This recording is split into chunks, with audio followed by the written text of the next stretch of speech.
Hello, everyone. Welcome to the final part of Sonic 3 and Knuckles. Same morning as before. If you have photosensitivity, just be aware. Yeah, don't full screen the So, basically. Yeah.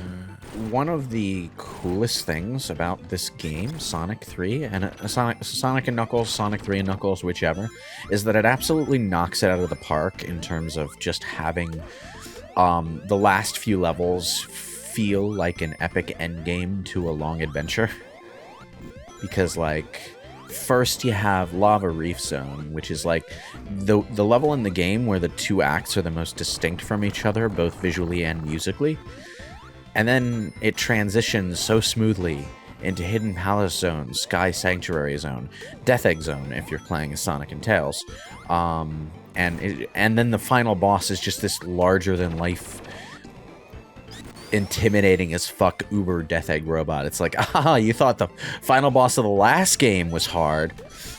Well, it's actually easier. I just like how I just like how I like how rapidly the tide shift, starting with this zone. Yeah.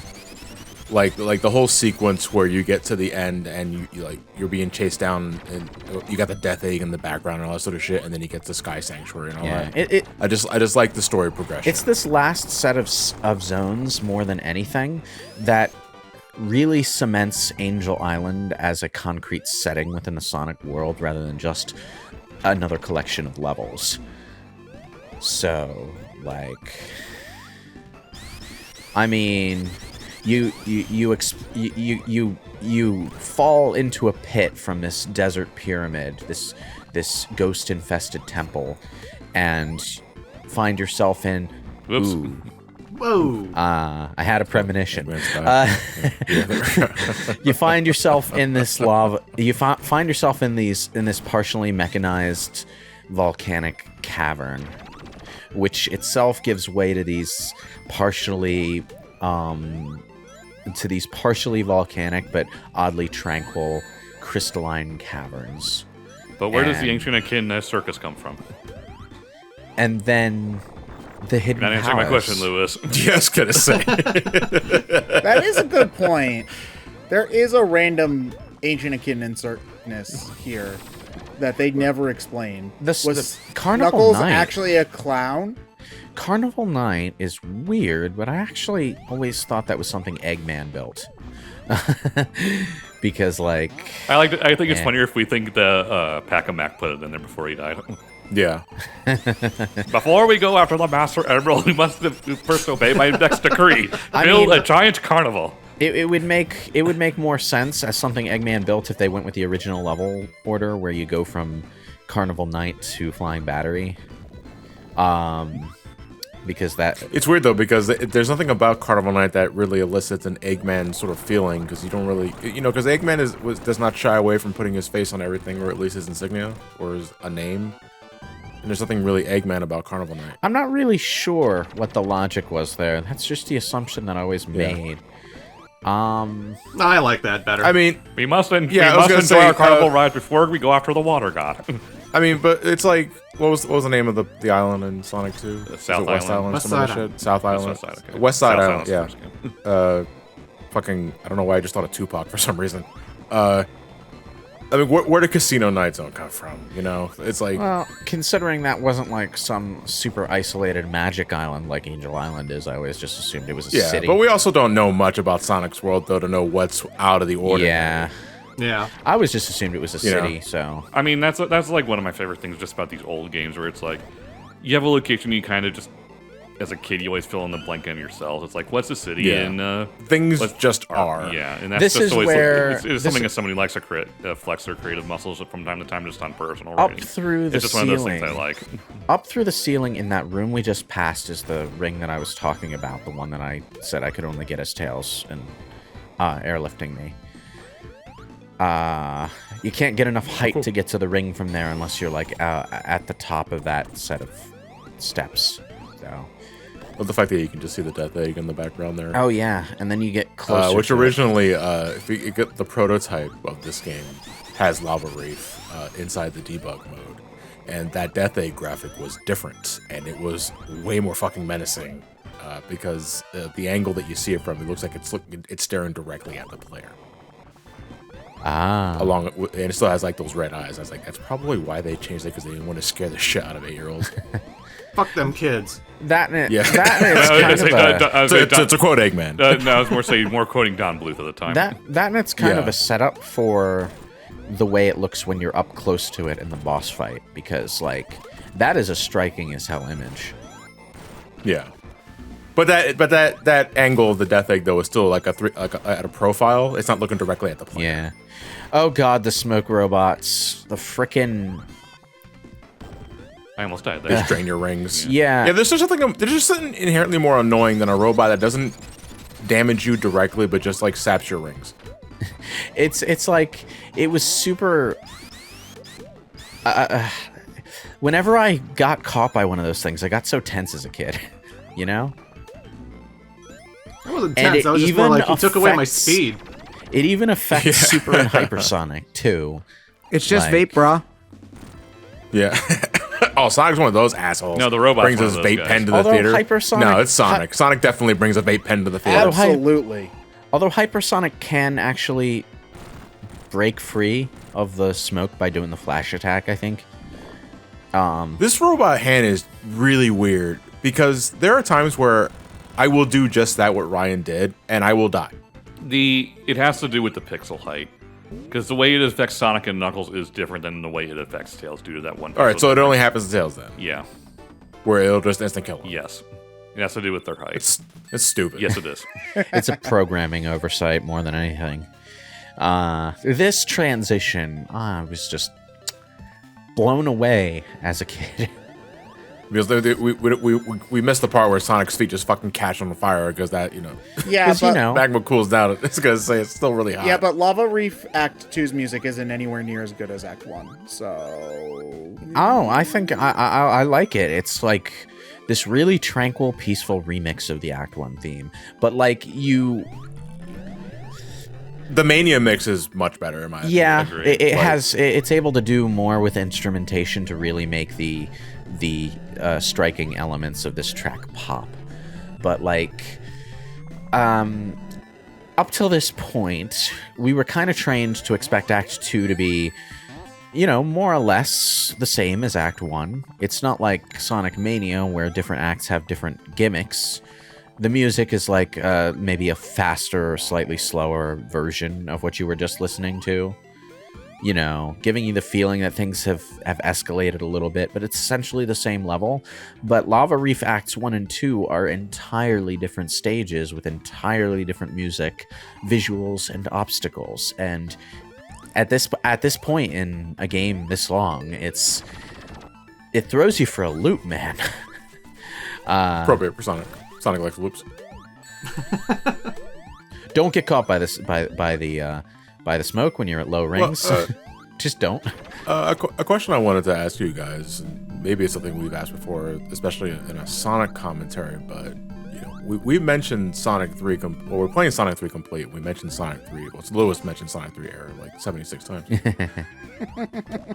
How often do you guys find yourself playing a modification of a game, and do you feel some sort of way about like playing that over like the original version of the game? It depends on to the extent and what mod. Let's go one at a time. So Ryan, you go first.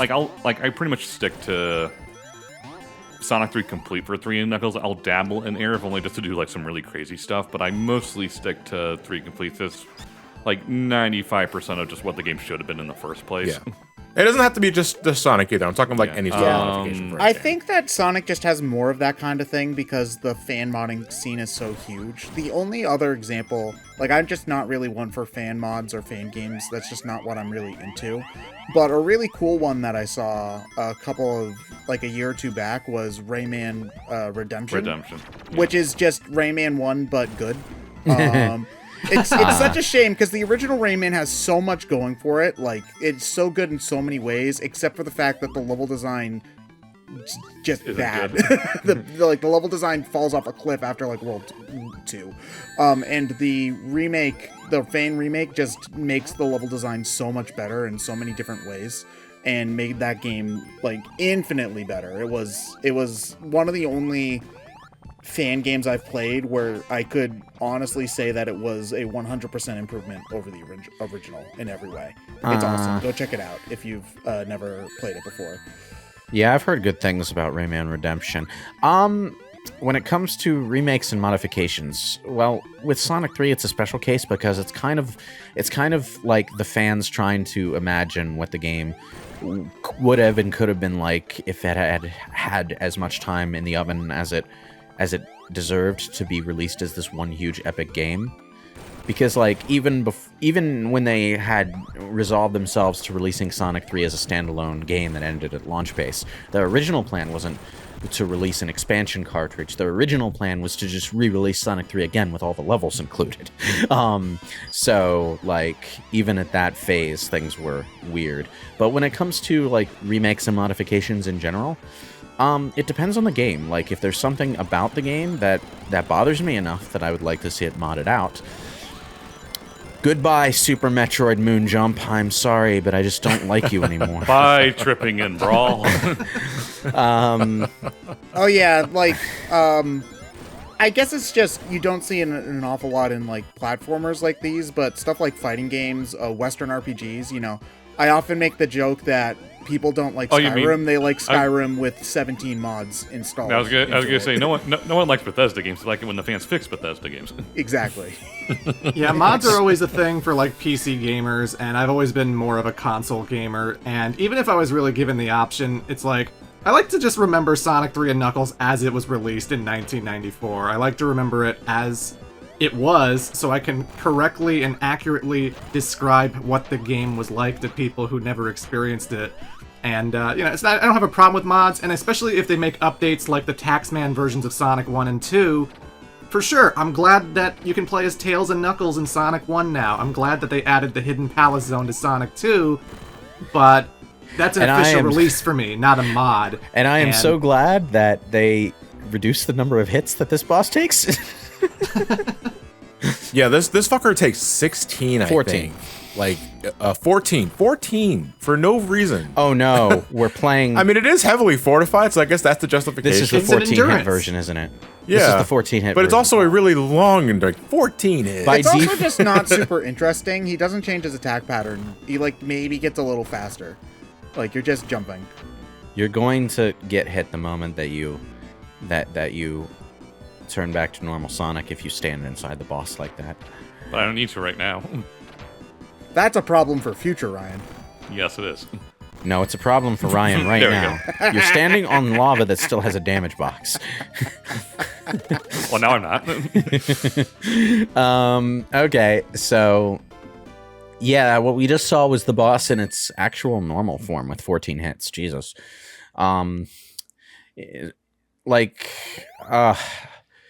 I was so relieved when I opened up Air's options menu and saw that it defaulted to 8 hits. Yeah, just gonna leave that on, thank you. I think... Alright, so we're about to fight Knuckles. There's only one thing you can do after you get, hypersonic, so... Special zone, bonus zone we go when we get to the checkpoint. Yeah. Right before the Knuckles fight, I think if you have Tails with you, you can airlift yourself up to a platform that has, like, one of every elemental shield for some reason. Yeah, just give you... It's a smorgasbord of monitors. Yeah. I guess it's trying to do something like the Castlevania hidden staircase. Yeah. Oh, I forgot that Sonic 3 Complete added this. This isn't an air. There's a continue ring counter added to the slot machine bonus stage, so you can always tell where you are in relation to your continue goal. You need to pick up 50 rings in the bonus stage. Not like reach 50 rings, but get 50 rings while you're inside the bonus stage. And if you do that, you get a continue. Yeah, basically the same as Sonic 1's bonus Yeah, stage, but because there was no counter to tell you that... it was always, oddly unintuitive. It was, the one concrete goal you have in this bonus stage, too. In the gumball stage, you want to get a specific elemental shield out of the gumball machine. Okay. Okay, I got 50 rings, I don't care anymore. Let me out. in the pinball sphere stage, your goal is to reach the top and to get that absurd ring/life payout that's always waiting up there for you. Oh, I could have gotten 40 for it, but oh well, whatever. one of the Oh, I was gonna say, the moment I saw something slow down, I was like, he's gonna do it. Yep. Yeah. Don't Call get the back. quick seizures now. Yeah, there we go. Oh no. Oh no. Oh no. Oh no. It's good that I'd- some things never change. You know, Sonic's blue, he runs fast, and character fights in the series always suck. eh. I was gonna say, Sonic always changes. Well, That's the problem. To be fair, the Sonic versus Knuckles mini boss wasn't terrible for the time. Like, if you don't have, I'd say the Sonic versus what's revealed to be Robo Knuckles in Sonic Advance is pretty good. yeah. Oh, that one, yeah, that one's good. But like, this if you're fight's bad. just straight up fighting Knuckles as non-transformed Sonic, you do kind of have to watch out for Knuckles' attacks. It's not like Sonic Adventure where you can just spam the homing attack in his general direction and everything comes up roses. But like, I did the same thing. I transformed into Hypersonic, but because I was playing with like the Sonic 3 sub-boss music as the theme that plays during this boss fight. I just timed my transformation with the vocals and the music. And then I let Knuckles spin dash himself to death because he will, like an idiot, spin dash That's directly. the idea to stop. Yeah. I've always wondered how the Death Egg just is still able to fly after crashing into the planet like 4 times. Because using the Master Arm mode. Yeah, but that doesn't change all of the inherent structural It's magic, issues. Ted. Magic. Nano It's not machines, magic, uh, it's science, and science needs explanations, damn it.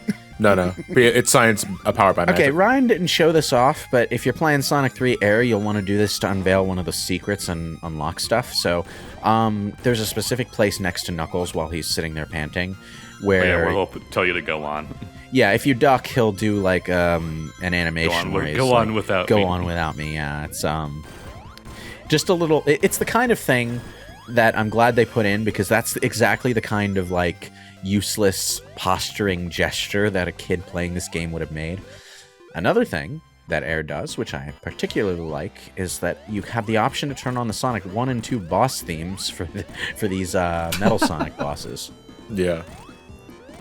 Which I like to think as a not just a callback to the original games, but a Sonic Advance did that too. Yeah. Oh yeah, it did, didn't it? Yeah. It was funny because I find the Wrecking Ball here a little more difficult because Mecha Sonic doesn't go as far left and right as Eggman did in the original game, so you're more likely to get hit by the ball if you're not already. Yeah, super the timing is a bit off. Yeah. I never had that point of comparison when I was playing the game back in the day because I didn't get to Sonic 1 until I was older. But Oh, that's always weird when you play the later game in the franchise first and then you go back to the original and stuff just feels incomplete. yeah, well, One of the big examples I have as a kid is I played Banjo-Tooie before Banjo-Kazooie, and I just felt so naked because you start Tooie with all of the abilities you had in Kazooie, so it's like it takes like 5 levels to unlock like the Wonder Wing, and I'm like, wow, Banjo sucks in this game. another achievement. For me, it was Mega Man, because I went back to Mega Man 1 way later. I didn't play that until the Anniversary Collection on GameCube, or whatever it was called. And that game just feels weird compared to the rest of the NES games. Because it uses a completely different set of physics Yeah. compared to the other games too. Oh, I thought you were going to say because of the slide and charge shot. So Well, it's not even that in terms of mobility, sure, but Mega Man also just controls differently in Mega Man 1 compared to the other games. Yeah. so like when It also drops like a fucking rock. So like when I was a kid, when I got into this game, it was a Sonic and Knuckles, and it wasn't even a game I owned at first. It was a game that a friend from school owned. So of course I was that guy. I was that kid who pestered the other kid to let him over his house so he could play the cool Sega game. It was better that than drugs, Lois. Like Sonic isn't a drug? No, nowadays, yes. I think I might have technically owned Sonic 2 first, but I think like Sonic and Knuckles was the first like involved platformer that I got into in an involved way, because I wasn't particularly courageous with my video game experimentation at the time. I played like Commander Keen or something on DOS. Hell yeah. And was terrible at it, and it's not fun to be terrible at a video game when your dad is watching over your shoulder and getting frustrated at you for falling into the same pit multiple times. So that kind of stopped me from wanting to play games for a while. Damn. Until Even as a Sonic kid, Spinball as a happens. kid, you dealt with YouTube comments. Yeah, that's like that's like if I ever lend someone a game I like, I just have to not watch them play it because I don't want to be that guy who's like, "There's a thing there. You could. Why didn't you?" It's like because you've never played the game before.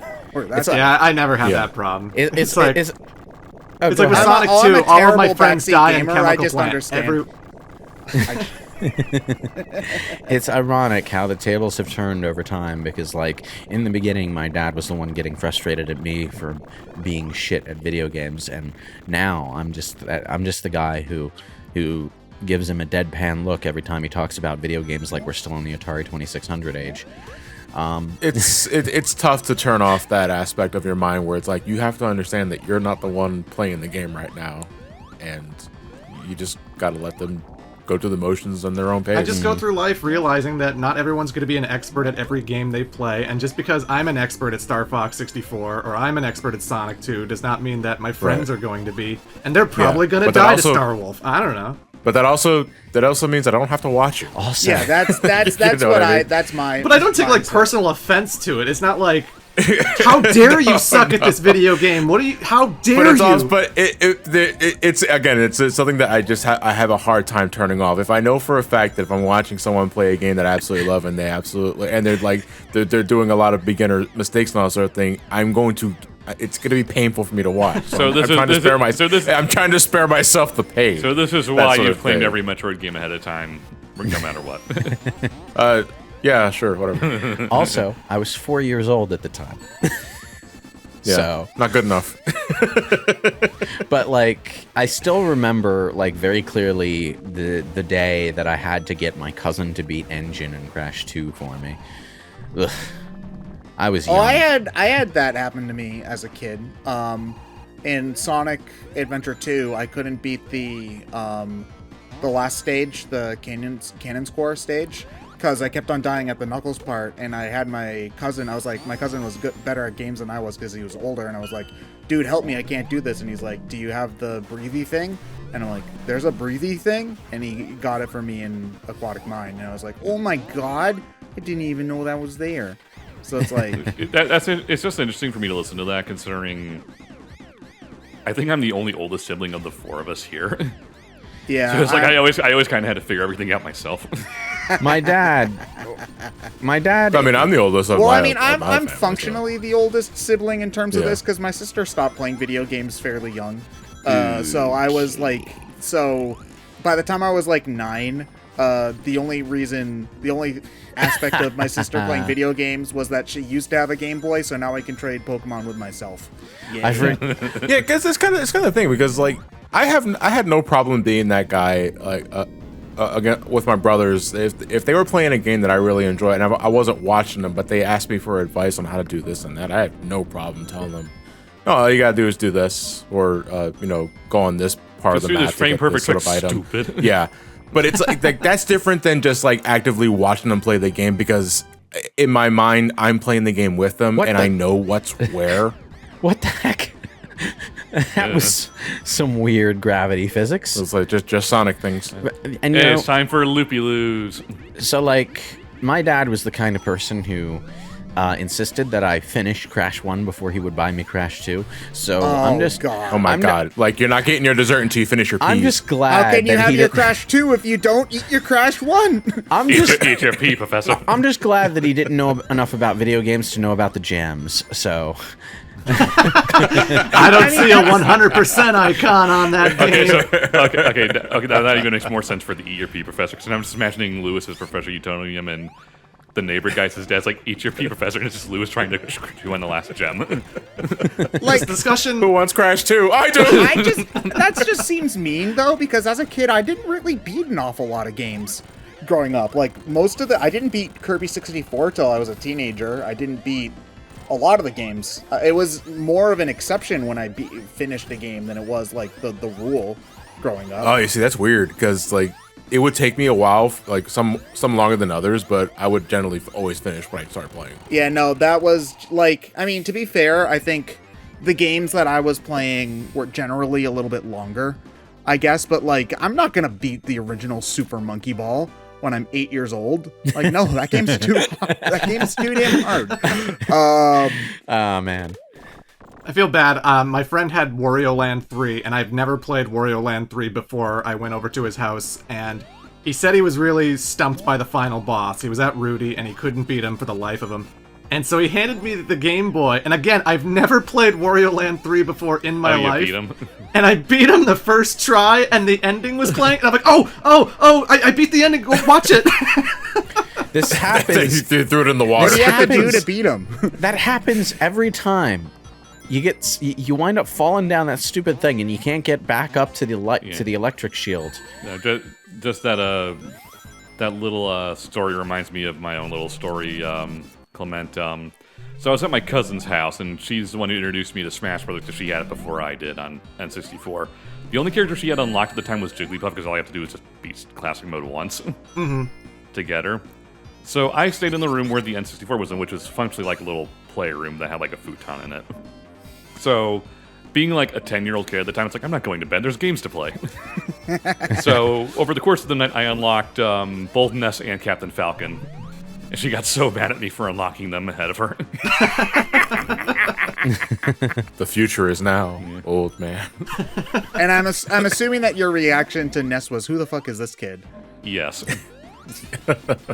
No, that's Had you Captain played Falcon. a F-Zero game at that point? Because who the fuck is this Yeah. guy? Is okay. So you were Oh, one of the no. three people who Well, knew Captain Falcon was. you still didn't know. Okay, if you played X, you knew who Captain Falcon was. I had the Super Nintendo. That game. checkpoint that you just passed is the most dickish checkpoint in the game because it makes you go through that whole like second conveyor belt section without any rings every time you die. Well, here's the solution: just don't die. That okay, Holy fuck. but like I just had a fucking cosmic moment I there. mentioned Gaming Brit's stream like once or twice earlier in the Sonic Classics. No, it was more than playthrough. twice. It was more than twice. But like he got stuck there for like half an hour because he wasn't super good at managing the physics. It's the first time he's played through the series. That was the entire draw of his stream, right? Yeah, see that again, that kind of just goes into what we were saying earlier. It's like I don't remember my first few playthroughs of these games. I was too young to remember them. Yeah, and I'm sure I struggled everywhere. But the thing is that I don't remember, and I only replace it with good memories. I I definitely vividly remember redoing Lava Reef like 50 times. I died to that boss so many times. I definitely remember struggling on that conveyor belt because of that checkpoint, though. Watching his stream brought all the memories flashing back, like post-traumatic stress from my deepest nightmares. Oh, John, you walk on the ceiling in this game, so it's terrible, right? I don't like anti-gravity at all. Yeah, so that means that since this game has anti-gravity, you hate it.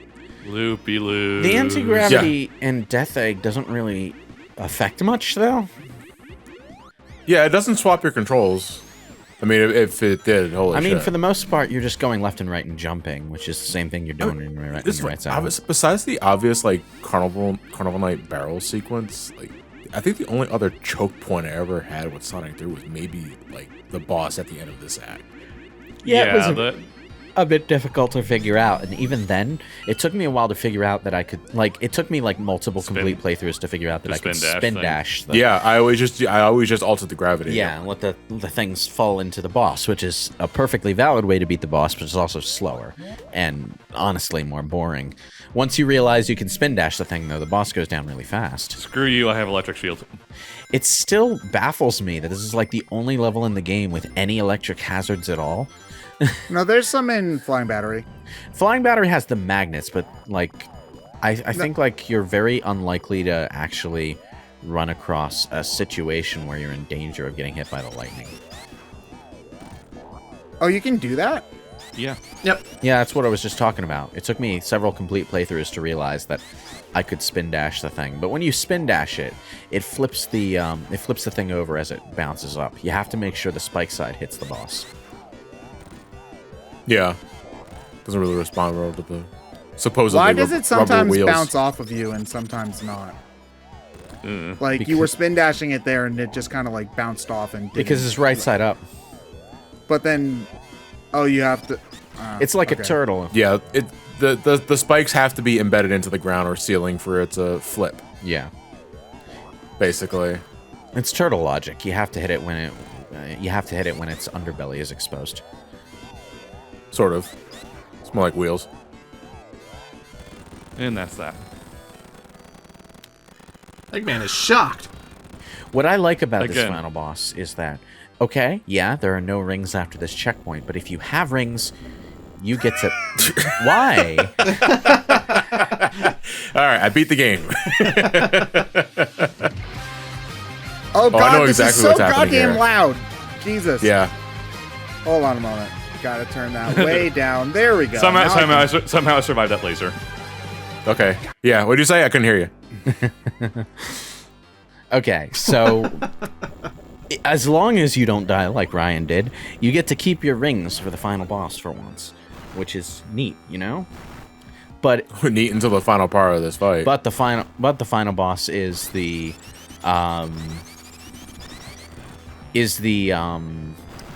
it's still designed in the way that the previous final bosses were, where it's meant to test you by putting you up against a boss fight when you have no rings. But I never got the eyes of this robot. Like, one of them is clearly just a single pupil. What the fuck is that thing on the left? multiple camera lenses. You think is that what it They is? would spin It's got around the iPhone and 13 refocus inside and that all thing? that. Attack my tails. Do the work for me. I The just reason- like it because it's creepy.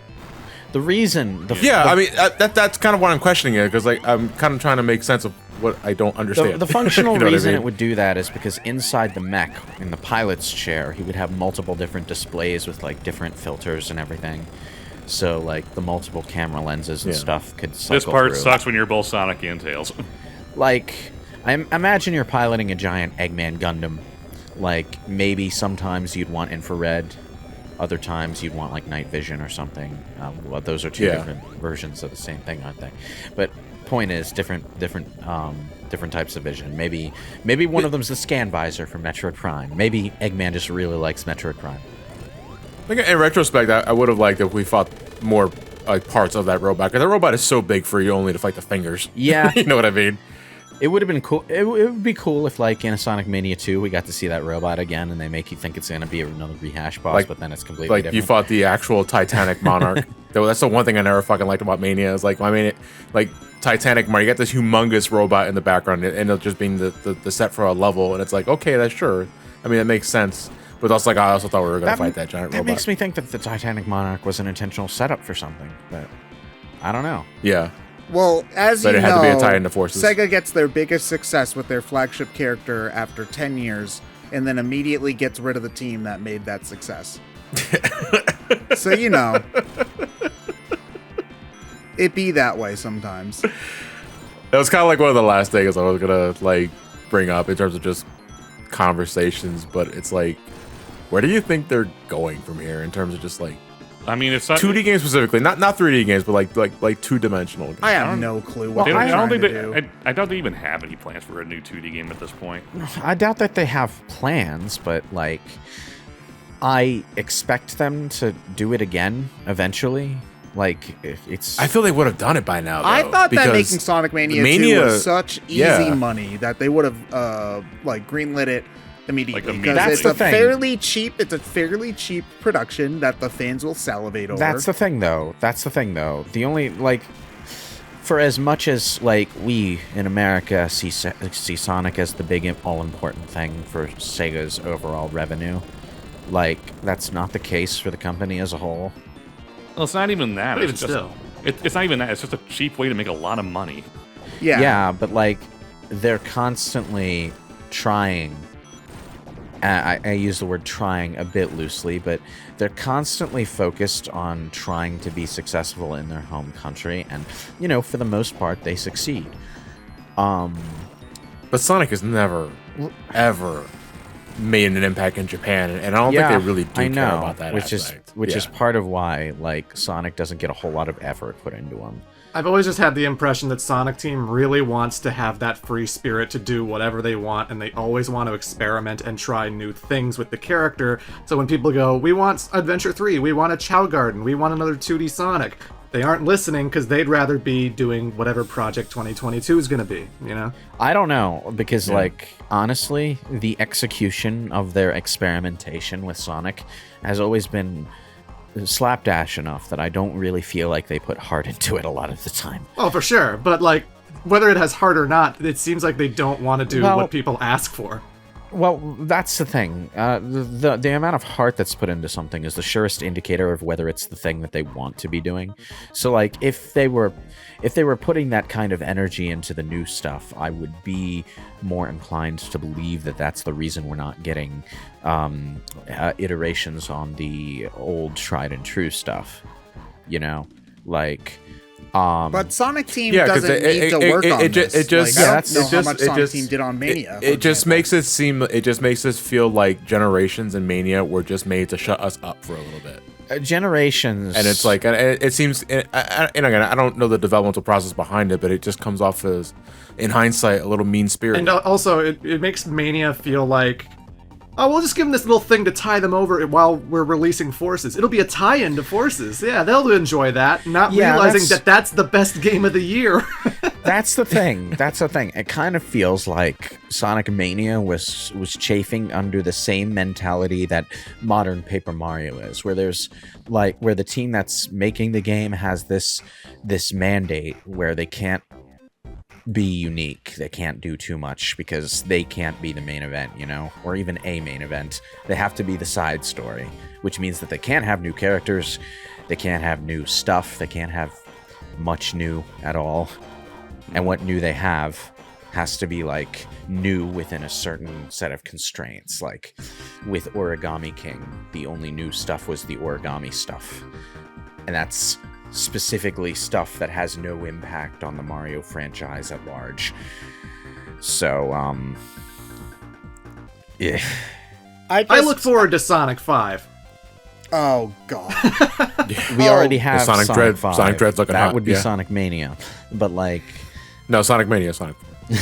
Sonic Advance is Sonic 4. No, Sonic Mania you gotta is remember, Sonic 6, because Sonic CD is actually Sonic 2. You gotta remember, the elevator spells out the continuity. But it like, goes from 1 to 3 in Knuckles, and then Mania. It strongly feels like Sonic Mania also is like one of those concepts that was pushed specifically by Sega of America, and that Sega of Japan as a whole just wasn't into it.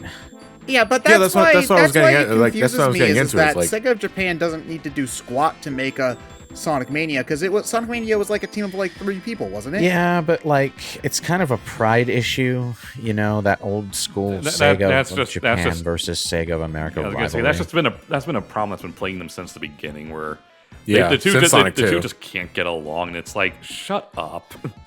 It's like Sega Japan. You handle the stuff in Japan. Let Sega of America handle the American shit. It's not hard.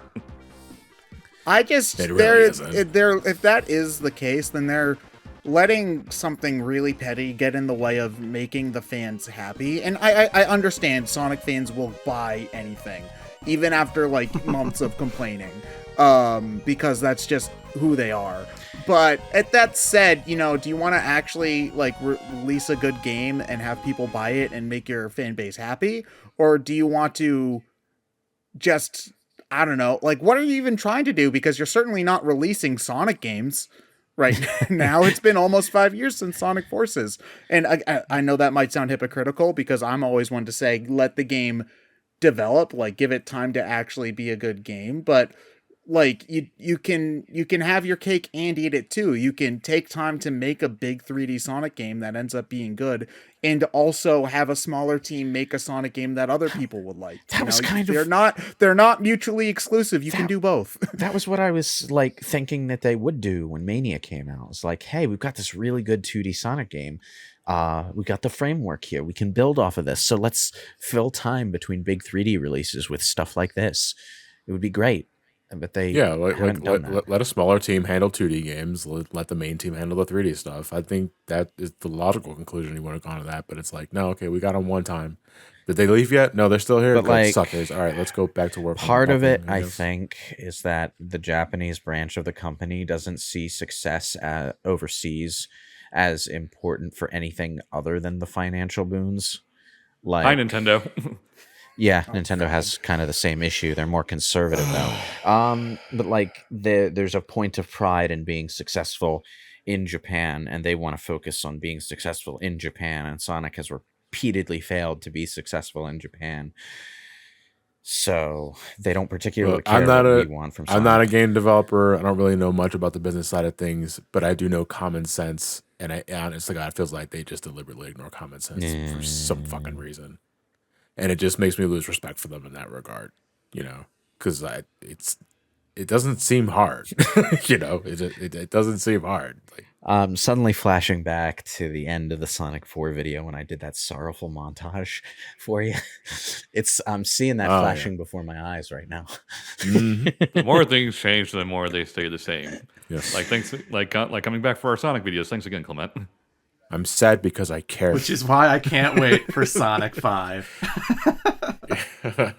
Don't you mean Sonic 7? Because you've got 1, 2, CD, 3, and Knuckles Mania. Oh, That would sorry. be Sonic 7. Yeah. I can't wait for Sonic 4 Episode 3. How about that? Oh, God, get out! Oh man. Get out of my Discord call.